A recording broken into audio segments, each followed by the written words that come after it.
So number one for the brothers, when you decide that you're going to put in time with a particular woman, you met her, you guys have dated a couple of times, and for whatever reason, whether it's sex, whether it's emotional satisfaction, whether it is long-term commitment, it is very important that us men communicate to our women up front what the exact status is of this relationship and whether or not that status can change. It is very important, once you've decided that you're going to hang around with this woman, you've decided that this is not a one-night stand, you've decided that this is not going to be one date, you decided that there's something you like about this queen.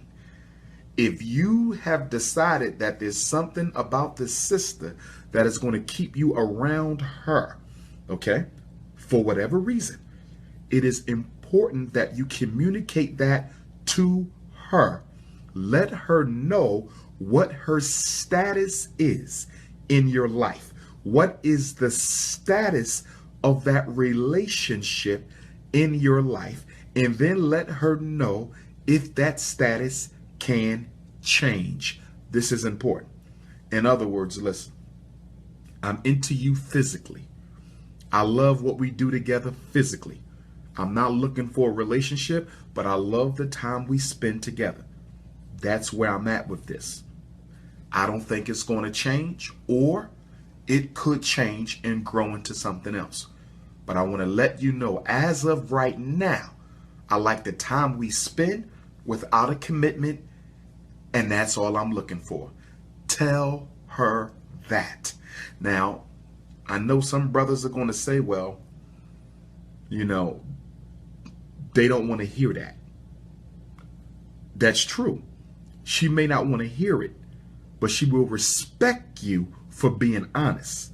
And what you have to understand is that there's some women, not a lot, but there's some sisters who do not take responsibility for the role they play in dysfunctional or unfulfilling relationships.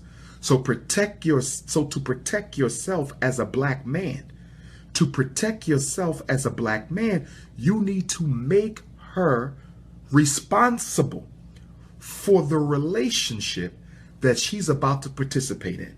See, when you tell her that I'm into you, I want to try to build a long-term relationship with you, you've made it clear.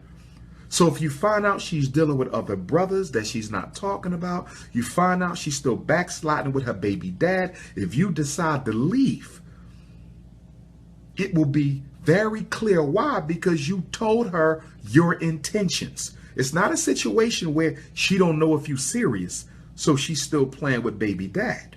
Here's a situation where you've told her that you're serious. You find out she's still dealing with her ex and you decide to leave. She was forewarned. You told her up front that I'm into you like that. I'm studying you to see if you can be my queen. I'm studying you to see if you can be my wife. Okay? So tell her up front. If it's purely sexual, tell her up front. Okay? Women need to know so they can be clear with themselves, so they can regulate their emotional attachment. They also need to know, okay, so they can decide if they want to participate in that arrangement. And they also need to know to protect you, black men, because some sisters like to play the victim in every relationship. Some women like to always be the victim. They do not believe in taking responsibility. They want to always blame you for what you did not tell them. So to protect your reputation, protect your character, to protect your integrity, tell her the status of the relationship so she cannot come back later and say you misled me. It's true, she may have known you had other women. It's true, she may have known that you were not serious. She may have already knew it. But you need to verbally state it to her face so she cannot use you as a scapegoat later or an excuse later to try to destroy your reputation because you did not say it. I'm going to say this again. Even if she knows her role in your life. You need to state it so that your conscience can be clear as to any type of blame she tries to put on you later down the road. Up front and honest. Make her responsible for the type of relationship you're asking her to be in. Make her responsible for the type of relationship you are asking her to be in. Ashe? Ashe. Sisters. Now we're going to do one for the sisters. For the sisters, never tell a man you're going to leave him and you do not leave. I'm going to say it again. Black woman, sisters, y'all listening to me tonight? I hope y'all sisters is call your girlfriend, call your aunt, call your mom. Some of them need this, call grandma. Okay, call whomever. Okay? Never tell a man that I'm going to leave you for cheating. I'm going to leave you for not treating me right. I'm going to leave you for putting your hands on me. I'm going to leave you for not spending time with your children. I'm going to leave you for putting all the financial obligation on my plate, and you do not leave. Every time you tell a man that you are going to leave and you do not leave, you give a little bit of your power over to him. See, when a relationship starts with 50-50% power. There's equal balance between the man and the woman in the relationship. A perfect relationship has a perfect balance of 50-50. 50% masculine, you controlling your role. 50% feminine, she controlling her role. So when you tell him you're not doing things right, you're using your power. You're not paying the bills. You're not spending time with the children. You're not taking care of me. 50% power. And then you say, you know what? I'm leaving if you do this again. I'm leaving the next time you cheat. I'm leaving the next time you spend the rent money. I'm leaving the next time you miss one of our son's football games. And then you do not leave. Do you know what you just did? You got 50% power. You ain't got 50% no more. Now you got 49%.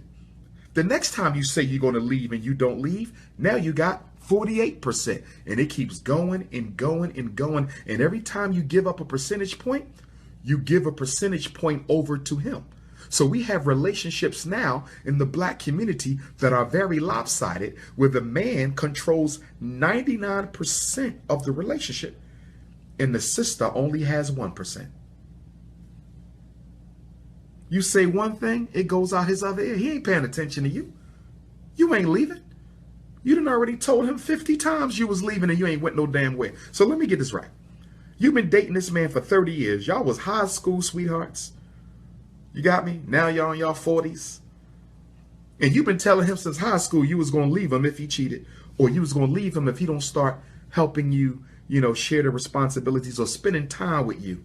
Because in high school, neither one of y'all was paying no bills. But in high school, he wasn't putting in the time with you. And here you is 40 years old. And you telling him that if you don't put time in with me, I'm going to leave. You're going nowhere, and he knows it, so he don't have to change. Can I say it again? You're not going nowhere. He knows it, and so he don't have to change because you gave all your power away. Black women, stop giving your power away. Now, some of you are going to say, well, wait a minute, Doc. Isn't the man supposed to lead?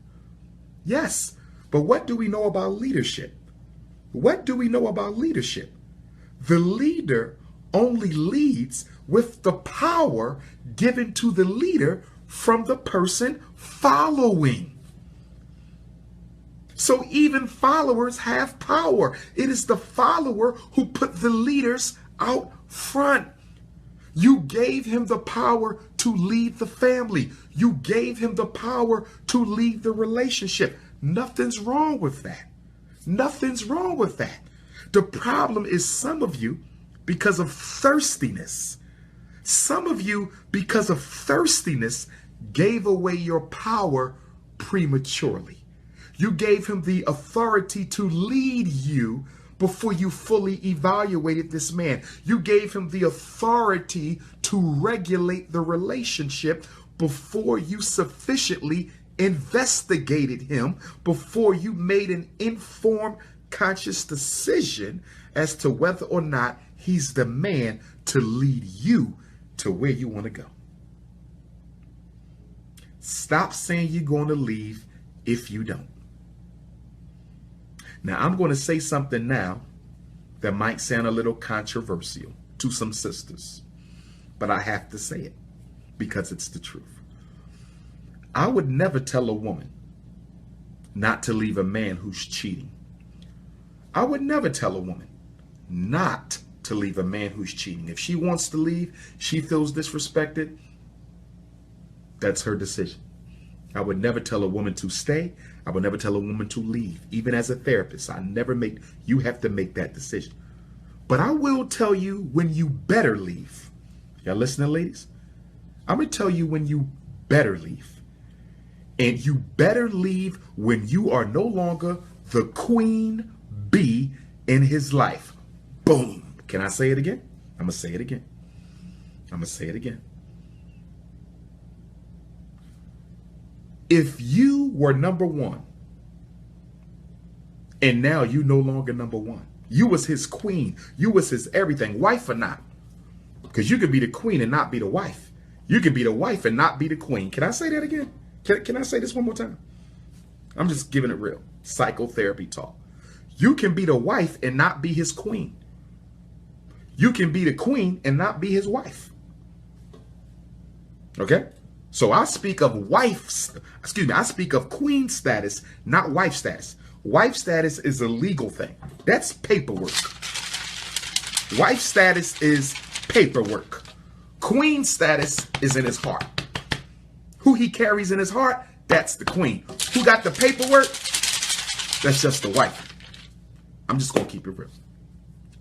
Now, in a perfect world, the queen and the wife is one and the same. In the perfect world, the queen and the wife is one and the same. But unfortunately, we do not live in a perfect world. Unfortunately, a lot of people get married for a lot of wrong reasons. Okay, I know dozens of brothers and sisters who are happily married where the king and the husband is the same and where the queen is and the wife is the same. Perfect situations. I know some excellent exemplary marriages. Perfect relationships. But then I also know some other ones where she only married James because John wouldn't stop playing the field. But her heart still belonged to John. I know situations where he married Tabitha because TT couldn't get her act together. Tabitha, a good wife, but TT still got his heart. I'm just keeping it real today. Okay? So ladies, never say you leaving and you don't leave. Okay? But on the flip side, if you're no longer his queen bee, you're no longer the queen wife, you're no longer the empress of the throne.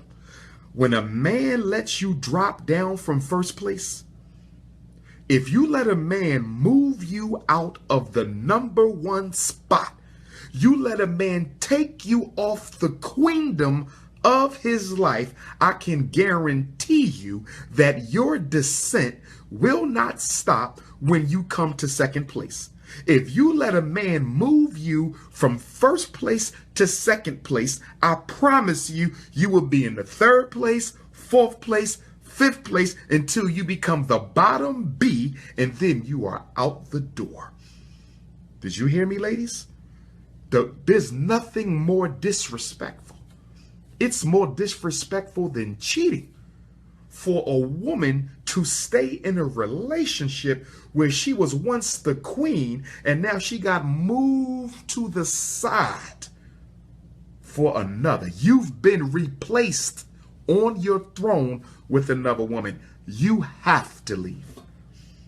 You have to leave. If my daughters came to me and say, Daddy, my husband cheated, I say, baby girl, that was wrong. Now you got to search your soul, and then you have to have a conversation with him about what he did, why it was done, and if anything can do about it. And based on that conversation, baby girl, you have to decide whether or not you want to stay in that relationship. That's what I would tell her. You have to make that decision based on your situation, okay? And based on that conversation. I will give you insight, but I will not give you a decision. Only you can decide whether you should leave your husband. That ain't my place, even as your father. Now let my daughter come back to me and say, Daddy, I'm no longer my husband's #1 woman. That woman he cheated with, he's paying her bills, raising her kids. He's taking from us to give to her. Time that normally was spent with me is now being spent. I say, stop. Stop for me, baby girl. Stop right there. Do you know what you're telling your daddy? You're telling your daddy that that man replaced you. He took you off your throne and put another woman in your seat. You are no longer the queen. You are no longer #1. You are no longer his empress. You no longer have his heart. And I think it may be time for you to pack your bags. I can't tell you to leave because he cheated, but I'm telling you, you better leave when you no longer #1. Because before you know it, you're going to be #10 and out the way. Real talk. Facts. Let me get back to the brothers. Do not demean your children's mothers in front of the women that you are dating. Listen. Do not put down, disgrace your children's mothers in front of the women that you are dating. I know it's not easy. I know it's not easy. We didn't all had our situations with the mothers of our children. I know it's not easy. Now, for a lot of men who don't have other men you can trust, or even women you can trust, that woman you're dating becomes your confidant. But I want to say something to you black men right now. The woman you're dating, even if you love her, even if you are cohabitating with her, she is not necessarily the best choice for confidant, because some women talk too damn much. Did you hear what I said? In a perfect world, your queen is your confidant. I understand. In a perfect world, your queen is your confidant. But we don't live in a perfect world. And sometimes you have to find someone else to disclose your innermost feelings with, disclose your innermost hurts and pains with. It may not be her, because guess what, fellas? And I hate to say it. I hate to say it. I hate to say it. That same woman that you're telling your deepest privations to, that same woman you're sharing the deepest part of your essence to, if that relationship does not work out, guess what she gonna do? Not all sisters. Some women have a lot of class. Some black women have a lot of integrity. Some black women, no matter how the relationship ended or when it ended, will never take the trust that you had in them and betray it in a fit of rage to try to destroy your name or reputation or credibility. Some women have that much honor. Some women have that much integrity. Some women have that much class. In a perfect world. But guess what, my brothers? We don't live in a perfect world. And some sisters don't give a damn. If they had their eyes set on being with you and you ended it for whatever reason, justifiable or unjustifiable, and no one can determine that except you and her, okay? She will take anything she learned about you, anything she know about you, and try to use it to destroy you. And this is why when we date women, we have to make sure, black man, we have to make sure that we're not letting our penis make the decisions as to who we should be giving our time to. Think with this head, not the other one. My young brothers in college, think with this head, not the other one. You want an honorable woman, a woman with class, with character, and integrity. Choose your women well. Please do this.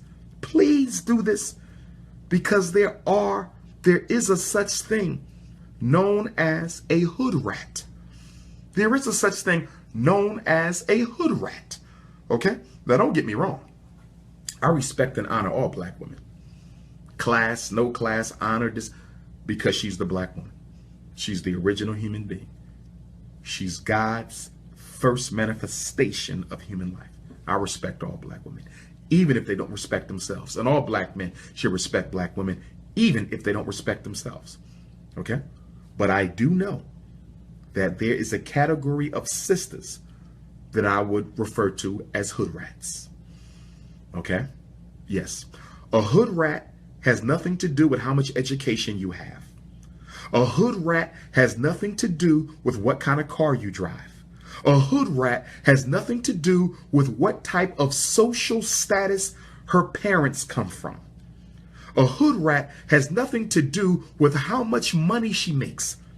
You could be $1 million hood rat. You could be a $50,000 a year hood rat. You could be a hood rat that's an engineer. You could be a hood rat that's a medical doctor. You could be a hood rat that owns your own business. A hood rat has nothing to do with social economic status for Dr. Umar Johnson. A hood rat is a black woman, or any woman for that matter, but I don't date outside my race, and I hope none of you Negroes are dating outside of your race, because I do not respect men who go outside their race. Okay?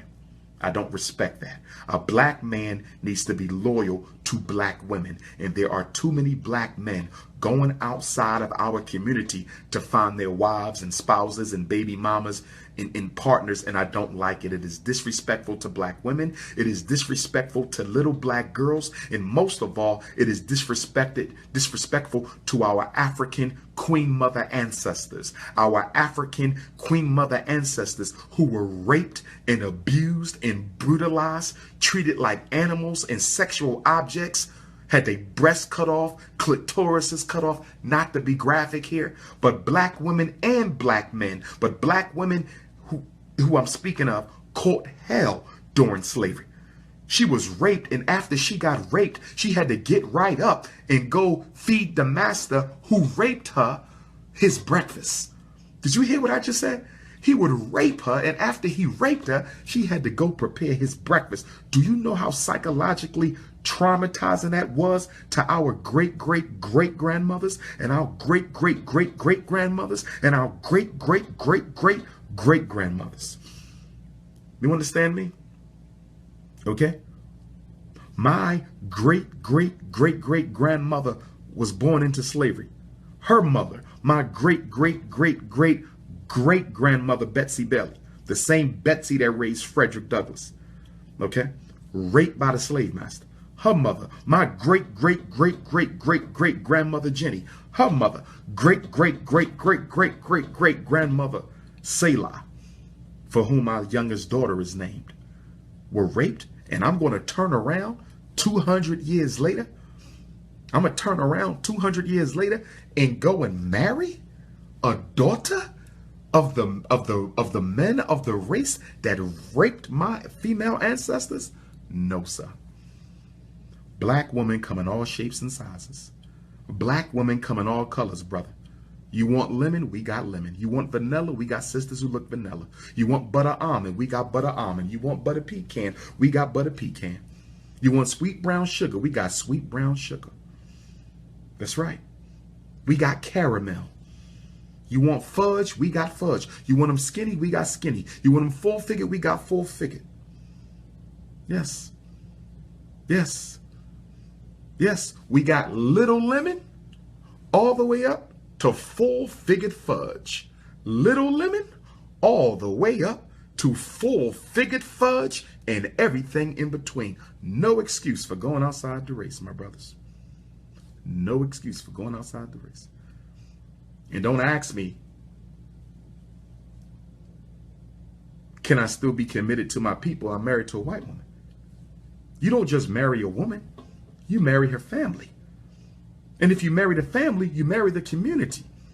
And if you marry the community, you marry the race. So you ain't just married to the white woman, you married white people.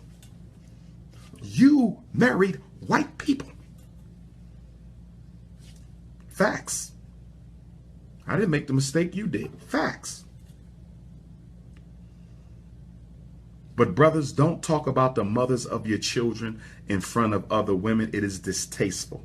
Even if it's correct, it will bias her view of you, because she may have her own issues with the fathers of her children. And to have another man demean the mothers of his children in front of her when she has issues with the fathers of her own children, that could be a recipe for disaster for that relationship.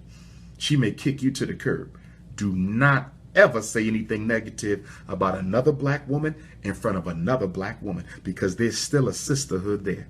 There is still a sisterhood there. It is very, very important. Very, very important that we respect the mothers of our children, okay? Especially in the presence of a future mother of our children, because the way she's looking at it, if our relationship does not work out, are you going to say to the next woman about me what you're saying to me about the last woman? She will generalize it. Don't speak evil to her about your child's mother.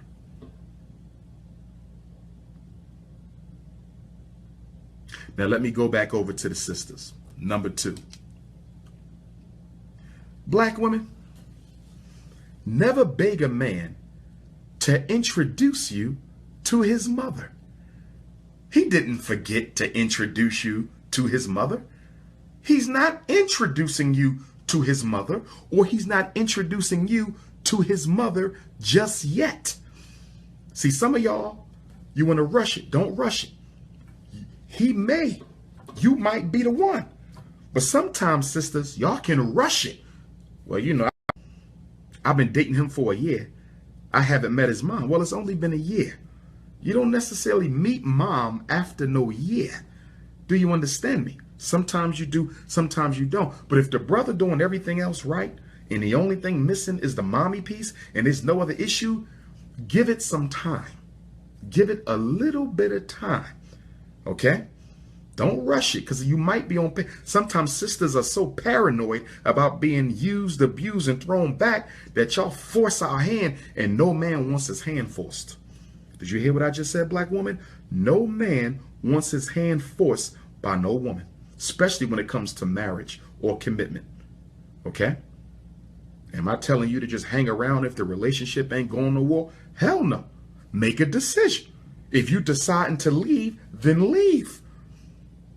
But if you got to force a man's hand, then you're automatically telling me you need to be gone, because you obviously feel y'all should be somewhere else and he don't.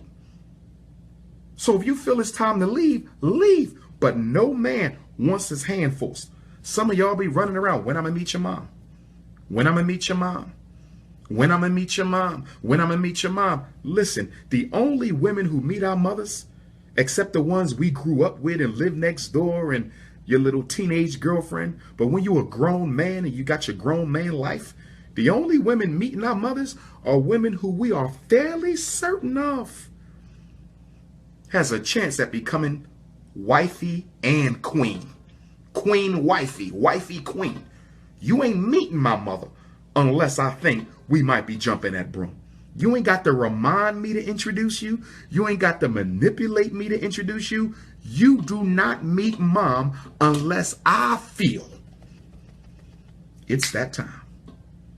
If you out here begging a man to meet his mother, then guess what?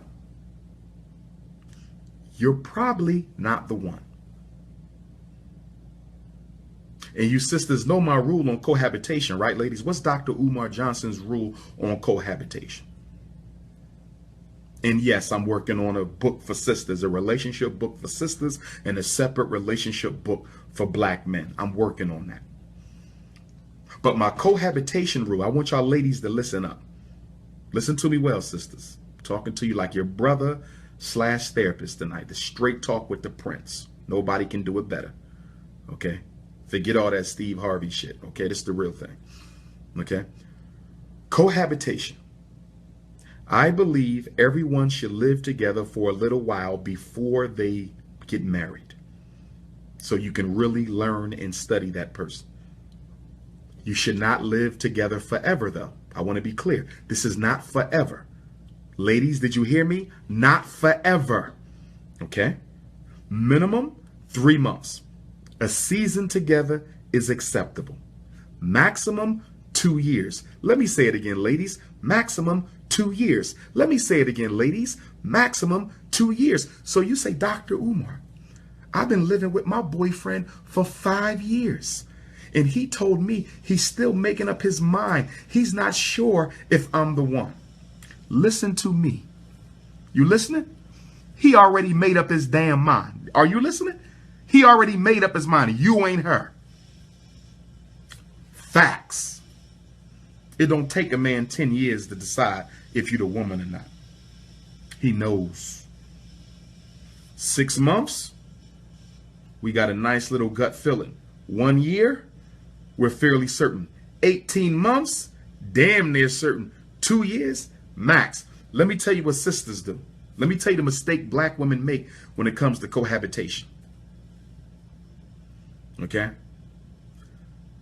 Y'all stay around longer than 2 years thinking that you earn extra points for hanging around. Wrong. Wrong. I know, brothers. I know y'all little. I know. Y'all saying, Doc, you letting out the... But I'm telling y'all, I got to tell them, let's just keep it real, fellas. We got to keep it real. Ladies, the longer you hang around after the 2 years, the more your stock drops. The more your stock drops. Okay? Okay? Well, I saw that little, if I'm the prince, who's my father?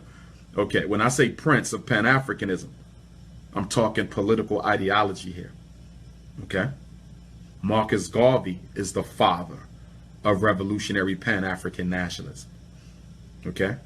I'm not so arrogant to think that there's no one that succeeds or exceeds Dr. Umar Johnson.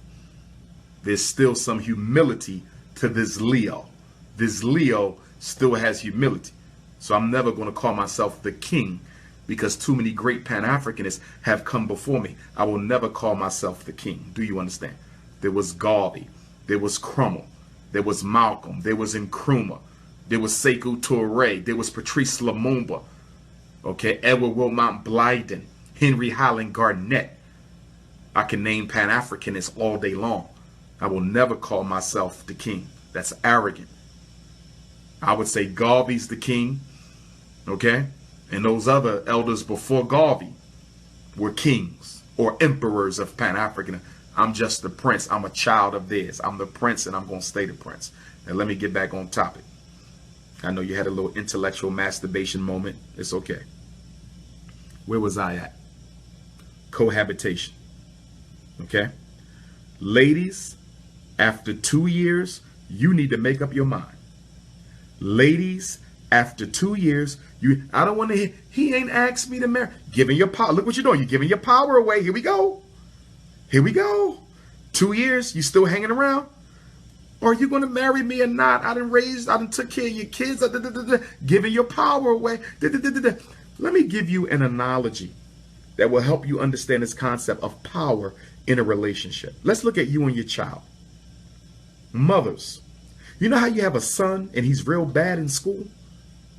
And he comes home from school and you give him a consequence for having a bad day. You keeping your power as mother. You're going to do what you're supposed to do. I'm going to whip that ass. So I'm going to take that video game, no cell phone, early bed. You're going to clean up the block, volunteer at the old folks home, volunteer at the homeless shelter. You get the drift, right? You keeping your power. But then one day he comes home and you get on your hands and knees in front of your 5-year-old son and you say, will you please stop misbehaving in school? You're stressing me out. I'm going to lose my job. Your teachers keep calling me. Please, I don't know what to do with you, son. Please stop treating your mother like that. Do you know what you just did? You just gave your son all of your power. He ain't going to never listen to your ass no more. His mother just told him to his face that she can't do nothing with him. You don't ever tell your child you can't do nothing with them. your power is gone. Some of you do the same thing in relationship with men. Some of you do the same thing in relationships with men. Will you please stop cheating on me? Will you please put some time in? Why are you pleading? You have the same amount of power he has. Why are you pleading, black woman? You have the same amount of power he has. Use your power. Dr. Johnson, can you give me an example of how I can use my power? Sure. Sure. He ain't been spending time with you. He comes home. I would have my bag packed. You're not moving out. You're just going to take a little 2-week vacation. And I would tell him, listen, you have disregarded my feelings again. So I'm going to go stay with one of my relatives. Don't tell him where you're going. Do not tell him where. He don't have a right to know that. I'm going to take 2 weeks off so I can clear my mind. And I'm going to stay with one of my relatives. I'll be safe. I'll even text you when I get there to let you know I'm safe, because he wants to know his baby is safe. And guess what? Them whole 2 weeks, don't call him. Don't email him. Don't send him no messages. Don't respond to no text. This is how you take your power back. You got to show him that you have regained your self-control. Guess what? After those 2 weeks, when you come back, if he really care about you, he gonna change his whole game. You want to know why? Because the ego of a man requires that we know we have absolute control over our women. When a woman shows a man that she can control herself, even when we know she in love with us, that is a very difficult pill for a male ego to swallow. And guess what, sister? Make him swallow that pill. If you only want to leave for a week is good. But it must be at least 7 nights out of that house with no contact. And when you come back, you cannot, you must not, you shall not, you will not tell him where you were. Get your power back. Oh, I agree with you. I think a man can do this too. Yes, without question, a lot of what you hear me say tonight for the men and the women can be used interchangeably, but I am applying the principle to the gender that I think needs to hear it more. Do you follow? In other words, women are the ones who are normally wanting some sort of concession from their man, more so than the men, because you all outnumber us. There's not enough of us to go around. When you count for homosexuality, black on black crime, mental illness, mass incarceration, police extermination, bisexuality, okay? So it's not a lot of men. We have some American cities where the black man, black woman ratio is like 1 to 20. 1 to 10. I don't think there's a city in America where the black male female ratio is less than 1 to 3. I don't know of any place. So even, normally it's the woman saying, hey, can I get a little bit more quality in this relationship? So it can apply to a man as well. If he's letting a woman walk over him too, he got to get his power back, but it's normally the other way. So I'm just applying it that way. Let me go back to the brothers. Do not show up smelling like weed, cigarettes, and alcohol when you're going out on a date. Now, I'm hearing this a lot in therapy. Women are saying, I'm going out on a date. His car smell like weed. He's smelling like cigarettes. He's smelling. Listen, first of all, I'm trying to understand why she even went out with you. My daughter better never go out on no date with no man and he's picking her up smelling like alcohol. That man might be drunk driving, smelling like weed. We know weed ain't going to kill you. More people die from cigarettes and alcohol than have ever died from marijuana. Okay, marijuana is not fatal, but it still can be addictive. Okay, so brother, if you're dealing with addiction, and a lot of black men are dealing with some very strong addictions that we are in denial about. We are self-medicating with marijuana. A lot of black men are self-medicating with that 40-ounce bottle, alcohol. A lot of black men are self-medicating with hard drugs. A lot of black men are self-medicating with cigarettes. Brothers, get you some mental health treatment. Shoot me a text, send me an email, okay? In fact, Dr. Kenneth Washington, who's the president of the Association of Black Psychologists, okay, I'm sure between him and myself and the other black male psychologists across the country, we're going to find somebody to help you work through your issues, because a lot of brothers are dating because they're trying to escape their mental trauma.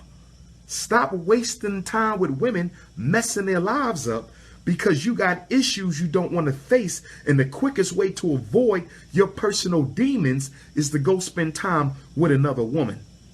You hear me, black man? Sex ain't gonna cure your depression. You got me? Marijuana smoking ain't gonna eliminate those memories from childhood sexual abuse.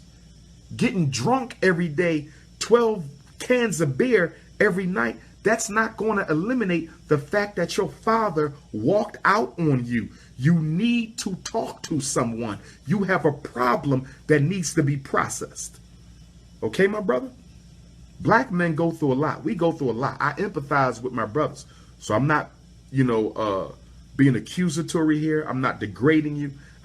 Black men have it hard. We have it hard.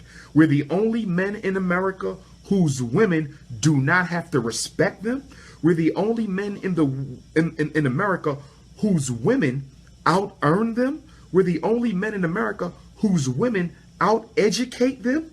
We're the only men in America whose women collectively have more wealth and capital than we do. We're the only men in America who are not allowed to be men. Do you understand? So I know it's hard being a black man. I know why you smoking your life away. I know why you drinking your life away. I know why you snorting your life away. I know that. But what I'm saying, black man, is you need to get some help. You need to get some help. You got mental problems. You don't need to be dating that sister right now. Take care of you first. See, we keep talking about having a relationship with another person. You have to build a relationship with yourself. You have to build a relationship with yourself first. Do you understand me? So, brothers, please make sure you pick her up smelling like a gentleman, because a lot of women talk about this. They get out your car and now they smell like cigarette smoke. And they got to go in and see their kids, and their kids, mommy, you don't even smoke. Why are you smelling like 20 packs of Newports? Why are you smelling like 10 boxes of Marlboro? Why are you smelling like you done drunk 20 Grey Gooses?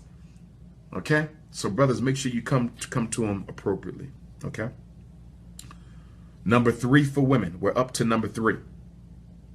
Sisters, you ain't going to want to hear this, but I got to say it. You cannot rewrite a relationship contract just because your feelings have gotten involved. I know you don't want to hear that. I know. Men are very rational and very logical by nature and by nurture.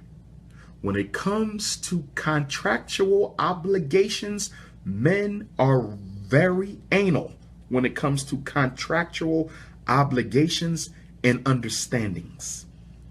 Women, you are more esoteric and emotional and abstract. We're not. It's concrete.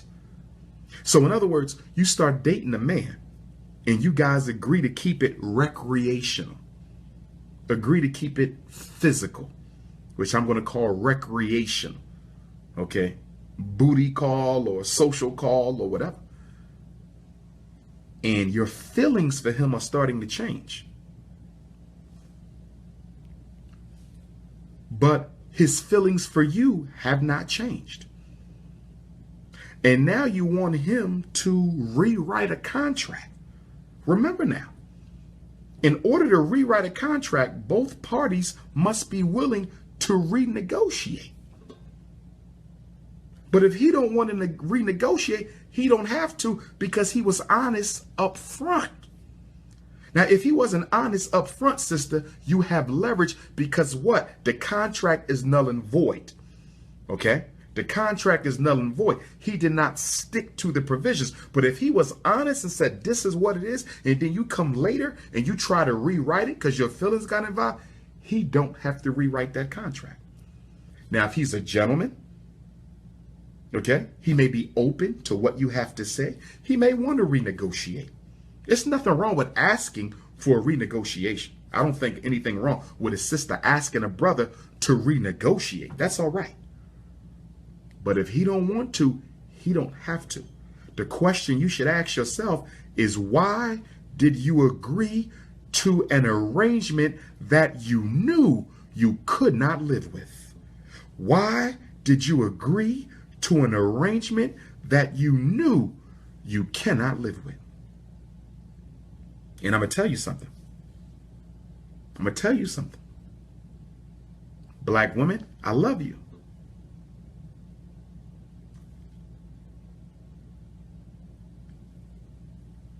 No matter how good your cookies are, no matter how good your cookies are, those butter almond cookies is off the hook. He love them. Those nice soft fudge cookies, he love them. Those butter pecan cookies, those sweet brown sugar cookies, that hot caramel cookie, those soft lemon cookies, he love them cookies. But guess what? No cookie, no matter how good it is going to make a man commit to you. Facts. Let me say it again.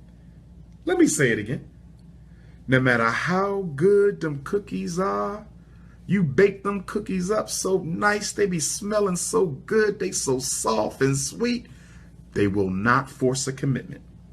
Sex has never forced a commitment. Sex will never force a commitment. Okay? Cookie power is important. Cookie power is critical. Cookie power helps the world go round. But cookie power has never made, nor will it ever save, a relationship. You cannot write the rules because your feelings got involved. Be a big girl. Don't agree to the contract unless you know you can live with the terms. Sometimes it's better to gracefully bow out. You know why a lot of women agree to contracts? Even when the brother is upfront and honest, the reason a lot of women agree to contracts is because they thirsty for companionship. You agree to anything, right? You thirsty. So you ran with it. You got to get your thirst in order. We're going to come back to thirst. I'm thirsty right now for orange juice, not for no woman. My God. Now, number 4 for the brothers. When you start dating women, and even when you're in the relationship, talk about her during the date.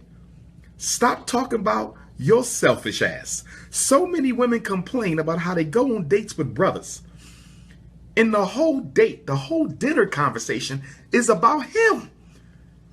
Sister be like, Dr. Umar, he never once asked me anything about me. Even when I tried to talk about me, he ended up looping the conversation back to talking about himself. Brothers, sisters don't like that. They know we have an ego. They know we got a little bit of arrogance. They know we have some masculine self-centeredness. They understand that. But you have to discipline yourself. You have to discipline yourself to not be so self-centered that you never talk to her. As far as I'm concerned, that's grounds for dismissal. I think that's grounds for dismissal. Now, a sister might let that ride once. She might let it ride once, but I don't think a black woman should let that ride twice. Y'all was out 3-4 hours. Y'all went to a play. Y'all went to a concert. Y'all went to dinner. And all you keep talking about is your business, your kids, your life, your organization, your investments, your plans. You never asked her about hers. And you know what really is a bad thing? When you're dating a woman with children and you never ask her about her babies. How can you be dating a woman with children and you never ask her about her babies? Do you know what that's going to make her think? That's going to make her think that you're trying to act as if she don't have children. And you got to watch that, because women with children have a very difficult time with dating because they have to screen men. They have to screen men who may be trying to have a relationship with them without having a relationship with their babies. This is a package. It is a meal deal. And brothers, when you date sisters, you need to go into it with that mindset. It is a package deal. It is disrespectful to try to separate a woman in that relationship from the children. Okay? You don't need to be meeting the children up front, though. That should come later. A woman should not be introducing you to her children unless she has a pretty strong feeling that this relationship is headed for something serious. Okay? I totally disagree with Steve Harvey. I totally disagree with Steve Harvey when he said in his book, when someone asked, when should a man meet the kids? He said, as soon as possible. He must have been drinking. Steve Harvey must have had a blunt. You don't ever tell no woman to introduce men to her kids. Do you know how many men will be meeting her kids? I don't know what Steve was talking about. Okay, but that was totally, totally, totally irrelevant. Okay, totally irrelevant. All right? Okay, so make sure you talk about her and not yourself. Going back over to the sisters. Y'all ready for this one, ladies? I know I'm going to hit some people with this one. Ladies, y'all ready for this one? Let me get a swig on this.